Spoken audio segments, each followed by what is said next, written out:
மாத்தி சொல்லுவோமா? எப்படிடா தம்பி?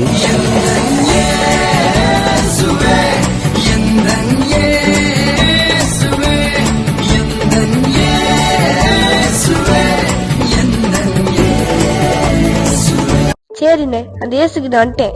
ஆனா அந்த சாத்தான பார்த்தா கூட கொஞ்சம் பயமா இருக்கு. என்னென்ன செய்யுது? தம்பி, நம்ம யாரு, நம்ம எப்பேற்பட்ட சந்ததின்னு உனக்கு தெரியுமா? சாத்தானுக்கு சவால் விடும் சந்ததி நாங்க, சேனைகளின் தேவனின் போர் வீரர்கள் நாங்க. சாத்தானுக்கு சவால் விடும் சந்ததி நாங்க, சேனைகளின் தேவனின் போர் வீரர்கள் நாங்க. சவாலே சமாளி, சாத்தானே நீ ஏமாளி. சவாலே சமாளி, சாத்தானே நீ ஏமாளி.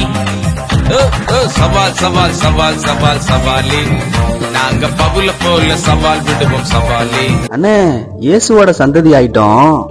ஆனா கணவன்ட சண்டை, மனைவிட்ட சண்டை, மாமியார்ட்ட சண்டை, மருமகிட்ட சண்டை, அங்க சண்டை, இங்க சண்டை, கடைசியா சர்ச்சிலையும் சண்டை. இதுக்கு ஏதாவது சொல்லுங்கண்ணே. விட்டு கொடுத்து வாழ்ந்து பாரு, அதிலே ஒரு போதும் தப்பே இல்லை. வீணான பிடிவாதத்தால் எவரும் வாழ்வில் வெற்றி கண்டதில்லை.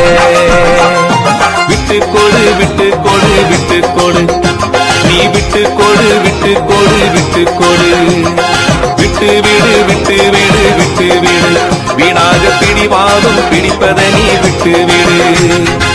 சரிண்ணே, கொஞ்ச நாள் இயேசுவோட இருந்துட்டு அதுக்கப்புறம் அவரை விட்டுட்டு ஓடிடுறாங்களே, அது என்ன கதைண்ணே? பாரிசுத்த வைராக்கியம் என்னை பற்றி எரியட்டுமே, பாரிசுத்த